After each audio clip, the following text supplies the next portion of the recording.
Hi, I'm Darksiderz, and this is National Rock Review.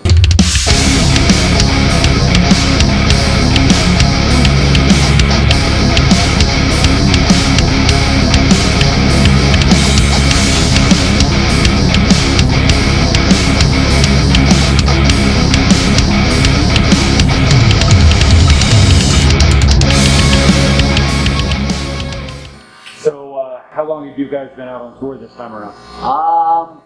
It's hard to say. I think about right now, like we're a couple weeks in so far. Cool. And who are you on tour with right now? Right now I'm on tour with New Year's Day, I Set to Kill, Get Scared, and Relapse Symphony. Cool. What have you been doing in the last year since you've been in Toledo? Wow, man. Wrote a lot more music, played a lot more shows, been doing like a lot of remix stuff. I started a side project that I'm a part of with actually some of the guys from Comedy Crisis for last year, like Joe Letts. It's like it's more like a live project, but we actually have a music video coming out on Halloween on Pornhub this like pretty soon, so it's pretty cool. Did you just say Pornhub? Yeah, Pornhub is like completely all behind the whole video. It's gonna be cool. Awesome. Yeah. All right. When you're sampling, how do you choose what music to take and kind of make your own? A lot of the time I just get like influenced by other things, like or like when the only time I really use like everybody else's like other things is when I'm like working with artists or like remixes and stuff like that. But a lot of the time I'll just hear something and be influenced by it and be like, okay, I want to do something like that, and either do it myself or try to get someone else to re-sing things and stuff like that. When you're up there, do you really get into it? I mean, do you just, everything else fades away, or are you so focused on the crowd and the involvement of the crowd? Both, kind of. It's like, because like, just playing this kind of thing is a little different compared to what I normally do and stuff like that, so the crowd is, usually I go into shows not knowing what I'm going to do at all, like just blank template, and I'll kind of see how the crowd is, but I think it's all one and the same to me. Like getting into it is a part of like interacting with the crowd, so like at this point the technical side of things is just kind of like in the back of my brain. It's just muscle memory, so if something were to happen I would just fix it without thinking about it, you know? So were you in a, and I hate to use the word traditional band, or have you always been more of a DJ? No, I've been in bands before. Like I started playing music when I think I was like close to like 12 or something like that. So like I've been playing drums in like punk rock bands, like basement show scene. I did like screaming vocals for like a death metal band, and I picked up some guitar, some bass, piano, violin, and stuff like that. So yeah.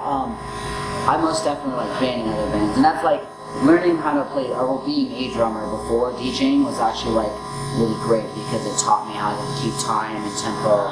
So learning how to like beat match and all that stuff was like super easy for me to do.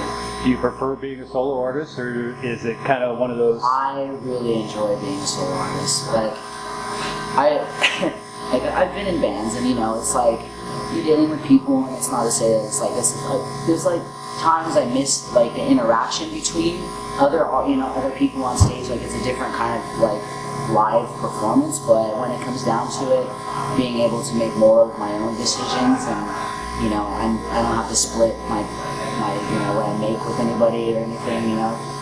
So when you're in the studio, how long does it take to finish a project from the time you get it into your head to the time people can hear it? It varies. Like sometimes there's been times where like, you know, I'm just on it and then I'll finish something in like a day, 2 days, you know?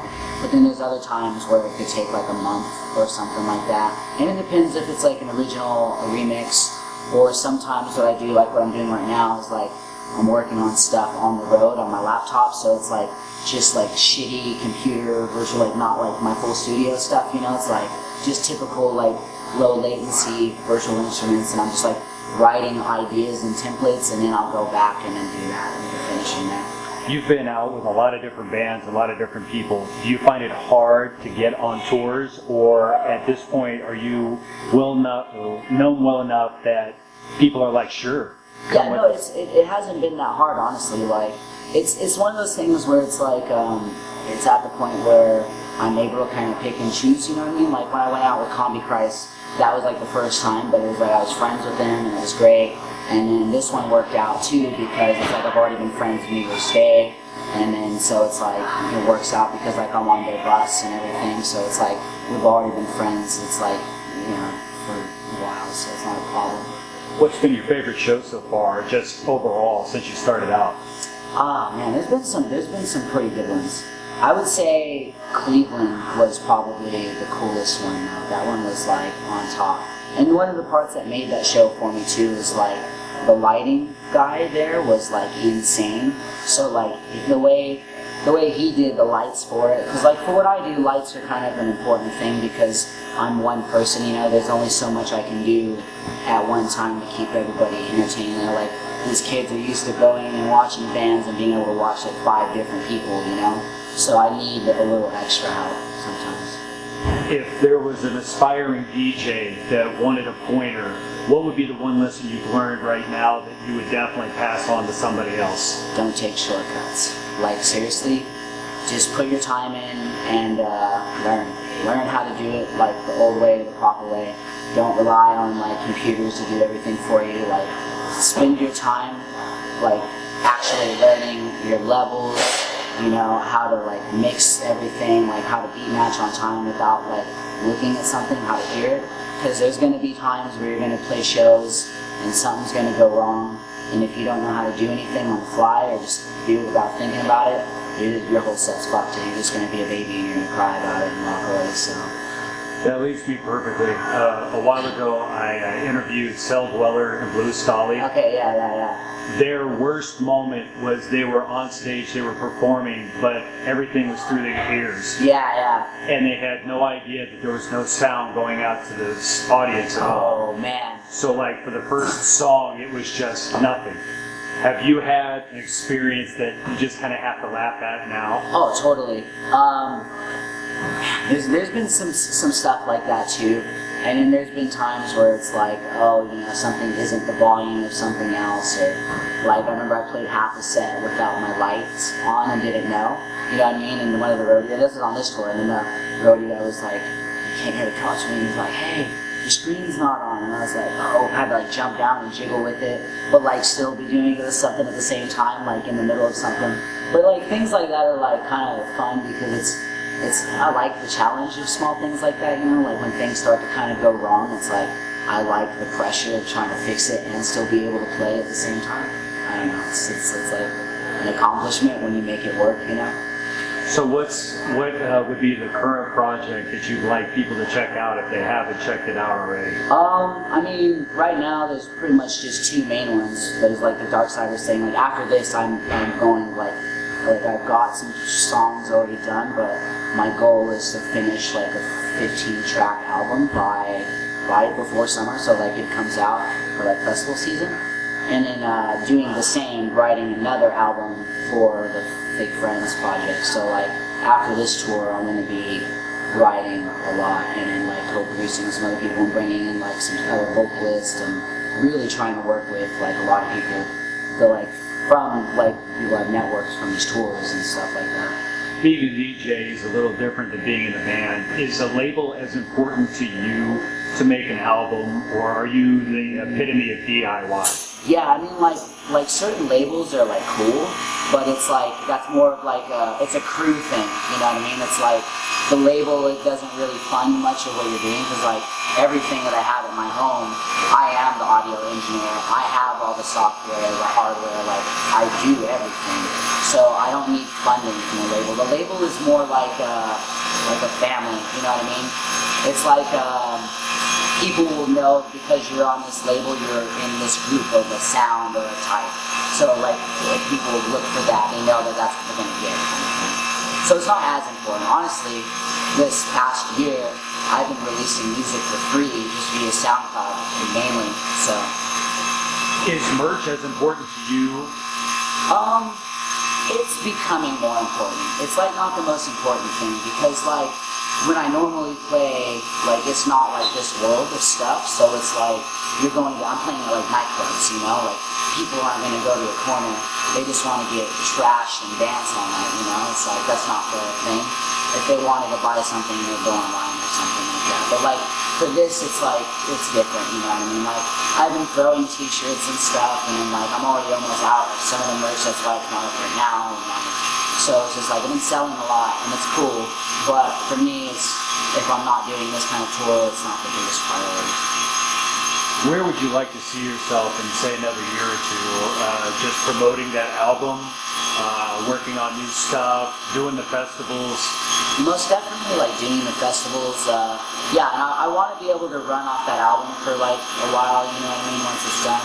But, like, knowing me, I'll still, like, continue to be doing, like, other things. I just want to work with as many people as I possibly can, you know what I mean? Like, because now at this point, kind of crossing both, like, the worlds, you know, is, like, kind of a big thing. It's kind of more my thing, so the more people I can get on songs and working with, the better, you know. What festival would fit you best? There's this one, well, okay, so I've done EDC, and that's a really big one, and that one fits really well. But there's this one in the Netherlands called Climax, and it's like a really darker theme, but for dance music. So that one's like a dream show of mine. Would you do a Download or a Sonic or a South by Southwest? Oh, totally. I would do any of those. I like the idea of doing these things where it's like, because like it's like when I do these, it's like I'm strange. You know, I look the part, but I don't sound the part. You know what I mean? When I do those festivals, I sound the part, but I don't look the part. You know, so I like being able to kind of like do whatever the fuck I want. Yeah. All right, so with the tour, what makes it a successful tour? Is it getting more fans? Is it just having a good time out there? I'd say both. Like the point, and it's like obviously I do these tours. It's like more promotion. You know what I mean? Because for me, I noticed there is a potential to grow within. Like I'm kind of in a good spot where I can like, you know, just take from both demographics of fans based off of look, because I mean like these kind of bands like, you know, like a Meteor State and stuff like that, like the image has a big part to do with it, so I've already gained a lot of their fans just based on image alone, and you know, because of that they're like, oh well, you look cool, so we think you sound cool, so like that, and this is kind of like I try to take advantage of it as much as I can. You've been playing music for a long time. How important is social media for you? The Facebooks, the SoundClouds? I mean, it's important for any artist if you want to go, right? But like, there's times where I'm like, I fucking hate it. Like, I hate having to like having to rely on it so much. You know what I mean? Like, I fucking hate that Facebook tries to charge me like, cause I post like 100,000 likes or something, like, or 100,000 likes on Facebook, and it's like, oh, do you want to, you know, you want all of your fans to see this post? You have to pay fucking $300. You know, it's like, fuck that. I don't know. It's annoying. It's annoying. Before we get out of here, is there anything that I kind of skipped over that you'd just like to tell your fans? No, just thank you for being my fans. Like, honestly, like, if I didn't have people that liked what I did, I don't know why I like what I do, but that's cool. But if I didn't have you, I wouldn't be able, like, to tour or do anything. Like I wouldn't be where I am now, so. So, thank you, Erich. I appreciate it. And you have a very nice rest of the tour.